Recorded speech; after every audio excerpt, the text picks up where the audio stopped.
Today's episode is brought to you by the book Everyone is a Sinner But Me, available now at Amazon.com and BarnesandNoble.com. Live from Volpe Studios, it's the MCS1 show featuring Casey William Walker, and now your host, MCS1. Welcome to another edition of MCS1 show. I'm MCS1, and I'm here today with my compadre, Casey William Walker. What's up? How's it going? Casey, it's good to have you. It's been a while, hasn't it? It has been a while. It's been since we did the movie stuff. I know. Movie reviews. Yes. On Suicide Squad and what was the other one? Secret Life of Pets. Secret Life of Pets. That's Man, right. those were terrible movies. Those were what a waste of time. So terrible. That's its whole thing, though. That's its own thing. It's its own. But I'm beast. back now. I'm back in a big way, baby. Oh man, I'm glad to hear that. So Casey, what have you been up to, and what are we going to talk about today? Well, I guess I'm here promoting my new short film titled White Ghost. It's a crime thriller genre, and I'm really excited to talk about it. Nice. I'm excited to have you here. So before we get into like White Ghost and everything, one thing that I want to mention is I've seen Casey act a ton. I've seen him act in plays. I've seen you act in movies and shorts like a lot. I can verify that. Mark has been present for those things. Yes. I've even acted with you in one. Well, maybe not with you on screen, but the same one. What? That one we did with Brady, the Skittles. Skittles. Oh, the Skittles one where I was a bully and Yes. you played the super nerd king. Yeah, I actually have it bookmarked. Like on my phone. Do you? Or whatever. Oh, we need to watch it. We'll watch it after this. So yeah, so I've even been in something with you, kind of. And so Casey's work, like as an actor, is always phenomenal. It's always been really, really good. Well, very over the top. Yes, thank you. Well done. And I'm not just saying that. It's always been like really good quality. And Thank like you. I would see films with Casey, and sometimes I would be like, man, this actor's not good, or this thing didn't happen, or this. Uh-huh. But Casey always held his own. And so I always thought that was cool. So props to Casey on that. Oh, thank you.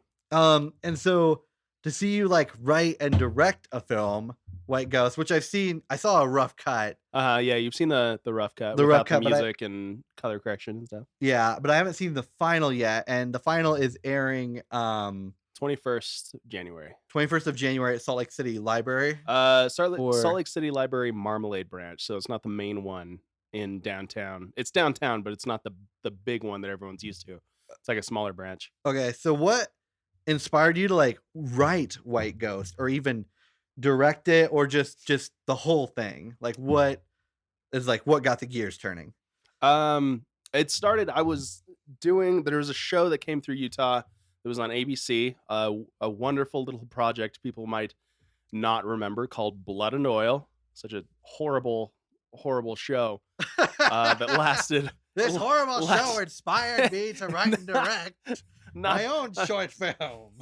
So it came through Utah, lasted one season, and it actually got canceled halfway through season one. Wow, really? It didn't even last a whole season. Oh man, that's sad. But anyways, I was just doing extra work on that because I'm not above that.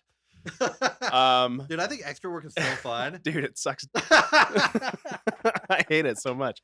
But like you have to do it sometimes to like pay the bills. If you're like me, who's like, I'm not going to work a desk job. Like I just refuse to. So I'm like, just got to do extra work. I gotta, it is better than a desk job. So anyways, I was doing extra work on there. I met this guy named Xavier. He was kind of new to Utah and like film stuff. And I just got talking with him, and he was really interested in like law enforcement type stuff. And he said he was a cop or something. I don't know. Like he used to be a cop? Yeah, I guess in like Maryland or something. And so that's kind of like what drew him is like, crime stories and stuff. And we both started talking about like true crime stories and Forensic Files, those documentary TV shows that that I love. And he told me about this little idea he had for just like a premise of somebody getting into a car. The person who picks them up turns out to be their killer. Ooh. And that was it. And I was like, yeah, that sounds interesting. That sounds different than what people do, because everyone pretty much does like sci-fi stuff or zombie stuff, post-apocalyptic stuff, which I'm totally sick of. Yeah, and that's like what's in right now. It's the current fad. It's Yeah. slowly dying out, but that's the thing. No one wants to do present day now, which in all retrospect is easiest to film. Oh, it's way easier because you have everything. It's already there. already You're not doing exists. crazy set design or costume design And or not that- anything of that nature. And not that like that other genre stuff is bad per se, like the apocalyptic zombie, end of the world stuff is not terrible, but it's just oversaturated Very much with content. so. And to be honest, a lot of the content isn't that great. So No. and it's hard to do because it's really, with that kind of stuff, it's just you have a person and they're trying to survive. Yeah. And then what? So I thought doing something crimey would be a good idea, because of the oversaturation of the post-apocalyptic stuff. And I said, hey, well, like, why don't you write something down, send it to me, and I'll give you some feedback. So he basically wrote that. He wrote, somebody gets into a car and turns out the guy is the killer. And that was it. It was like 3 pages. And I was like, do you mind if I take this and turn it into something with a little more substance than what it is? Turn it into more of a narrative that's driven by, plot devices. And he was like, yeah, absolutely. Go ahead and do that. And so I wrote it. I added a lot more characters. It was about 10 pages long. So 7 pages longer than what he originally wrote. I was like, hey, like, what do you think about this? Do you mind if I turn this into a movie? Because I actually really like this, and I think it's kind of unique. And I was like, yeah, dude, definitely go ahead and do it. So I just got my crew together, got my friends together. All my friends are in it, and they're all professional actors. I'm not in it. Am I not your You're friend, in there. Casey? You're there in spirit. I'm here now helping you promote this thing or whatever. No. I heard a lot about it as it was being filmed. Right. So yeah, like, I mean, I just like my friends, I mean, they're all professional film people. Everyone in it's like a good Pretty actor, solid. and I know most of them personally. Right. And so like they're all really cool people. Uh-huh. Yeah, super solid solid cast. My director of photography, Roman, and my first assistant director, Travis Skeen, they're the guys with the equipment and kind of the know-how and like the location people. So I relied a lot on them to help me out with like the camera stuff, the locations, and Travis locked us in with like super sweet cabin up Little Cottonwood Canyon. And Roman, he's the director of photography, so he just does really good stuff. And they both said, yeah, like, we want to do this because the script is good. So that put a lot of confidence in me that we could really do this. And when a project is just fueled purely by passion, like that's pretty cool. It is pretty cool. And it's rare too. Like, films are not easy to make. No, and they're not cheap to make either. They're not cheap. And like, you didn't even run did you run a Kickstarter for this? I can't remember. I did a GoFundMe page, only for like $500. Which, for making a film, right? Even a 10-minute. Well, it ends up being 14 minutes long. Even a 14-minute film, I spent $1,000 on it, and that's not even paying the actors who deserve to be paid, or like the crew who deserve to be paid. Like, the way it was all volunteer and passion. The way I've always looked at like film budgets for the most part, just like at a glance type thing. Generally, it's about $1 million per minute, unless it's something like Transformers or something like that. So way different. And so for 500 for 15 minutes, that's a heck of a stretch. Yeah, I mean, a lot of really great people, a lot of family and friends donated to that. And then I, of course, matched that myself because, it's my project. I'm going to definitely put my own money. Put your money where your mouth is. So, yeah, we raised about 500. I put in about 500 myself and made this really awesome film that I'm proud of. So let's talk about the actors for this. Chief is the dog. That was my favorite. Yeah, my dog's in it too. He's actually a really solid actor. He nails his marks. I was surprised, like when I was watching this, I'm like, man, he he beats out most child actors. Oh, he does. Yeah, he kills it. My dog is a solid superstar. Casting was interesting with it. I mean, I kind of had an idea of who I wanted to play who. Like when you were writing it, did you have people in mind? Like you're like, this person will be played by this guy who I know. Only actually one of the characters I knew who I wanted them to play. Bel Juarez, he plays one of the characters, and with his character, I knew instantly. I was like, it's got to be him. He's perfect for this. He plays Thomas. He was really the only one who was like, yeah, he's it. But everyone else, Oscar, he came to me and asked me if I had a role for him, and I thought about it, and I was like, yeah, actually, how about you play one of the detectives? And he was like, no, man, like I really want to play the killer.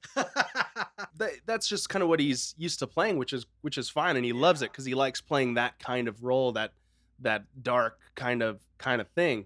But then I was like, well, Oscar, I think it would actually be more interesting for you to be one of the hero detectives. Just because, I don't know, what do you think of like a cop or like a detective who's been in it for a while? They kind of seem, they're pretty hard dudes. Like cops are not soft and type like people. They're pretty bad. He kind of fits that role too. Yeah, and I mentioned this in one of my previous shows. Working in housing for so long, I've worked with a lot of different cops, and I knew a lot of cops back when I lived in LA. Some of them that like worked undercover and that like I knew they were thug as crap. Oh yeah, you would never know. And you never know unless they told you or they showed you their badge and things like that, because that's what they had to do a lot. Yeah. And so it's like I totally see where you're coming from. Yeah. Casey. So Oscar's a total badass, and I just figured he would be great for this role because cops they deal with a lot of crap in their job, and they're not that they're not nice people. They're just they don't take crap. They don't take crap, man. So I figured, I was like, hey Oscar, like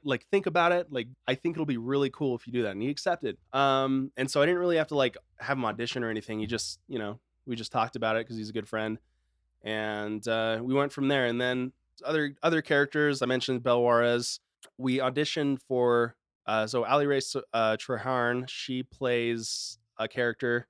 I auditioned for her role, and I saw a lot of actresses, and everyone was really good, but just didn't quite get what I was looking for.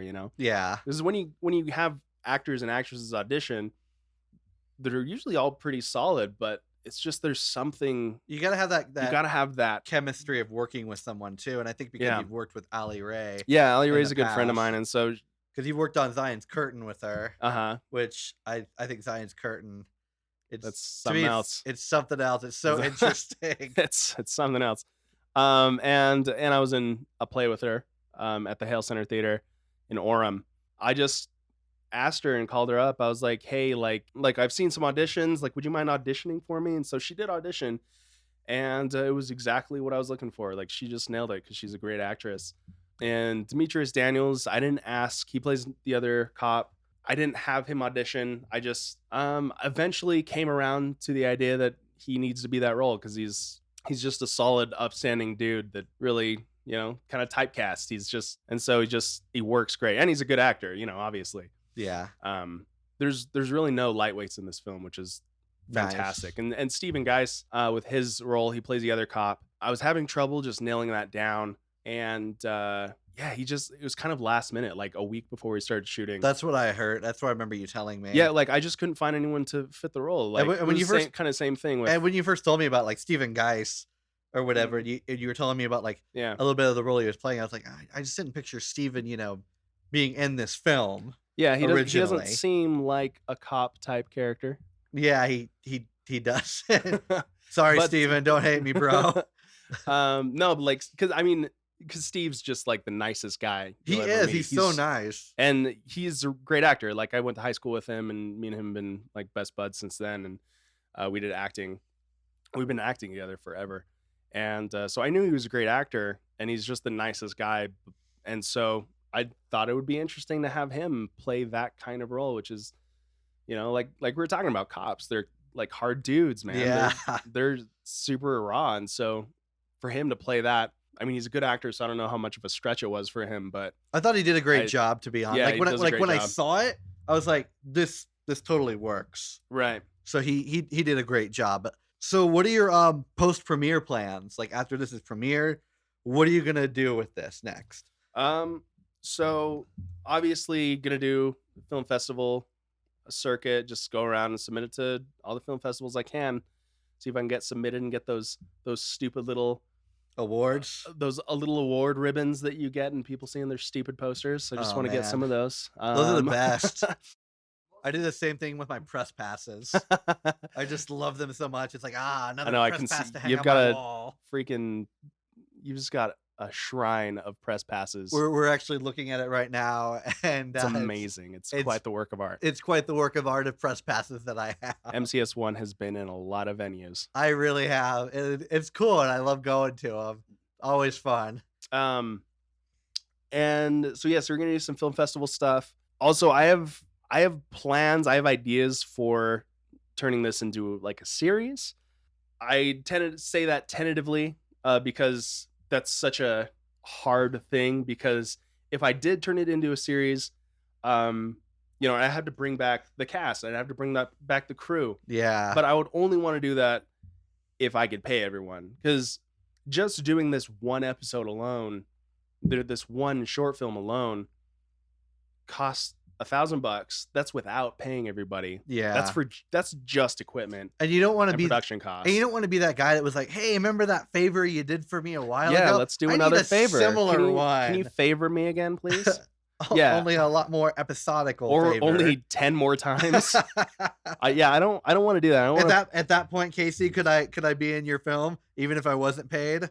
Could I then be a part of White Ghost featured extra? Or just extra? No, dude, I'm I'll cool give you with some that. lines. We can have our own episode because I'm actually in the film as well. Yeah, I mean, I like the ideas I have are really cool and really interesting, and I think it could turn out really awesome. But I would really need some money for that to happen. Would you do like another GoFundMe type thing for a series, or? I don't think so. I mean, unless the audience is there, which for a short film from a nobody in Utah, the audience, I mean, that's just reality, like, nobody knows who I am. I'm a new filmmaker per se. I mean, I've been acting for over 10 years, but I don't have anything in my portfolio that speaks of years of experience. So, it's just, I don't know if the fan base would be there quite yet to do something like a crowdfunding page. And besides, I don't love crowdfunding. I don't think it's a cheap way to go.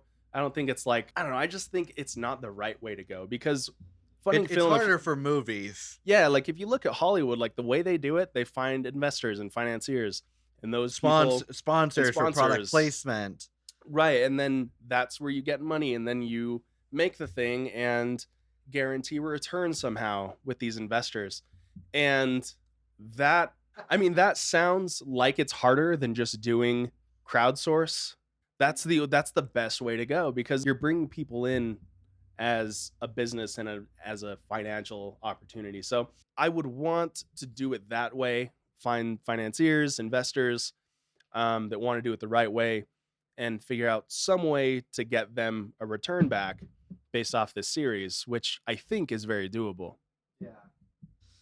So what are your post White Ghost plans like outside of the series? Outside of White Ghost itself? What's the next big Casey William Walker project currently in the works? Well, as you know, Mark, we are working on a script together. This is true as well. That's actually... I wasn't referring to that, but... I know. Well, I'm sure you weren't, but that's actually big in my sights right now. I actually started writing a little bit more on it. I wrote a couple more pages this week. I'm trying to write a page a day so I can get a 90-page script done in a few months.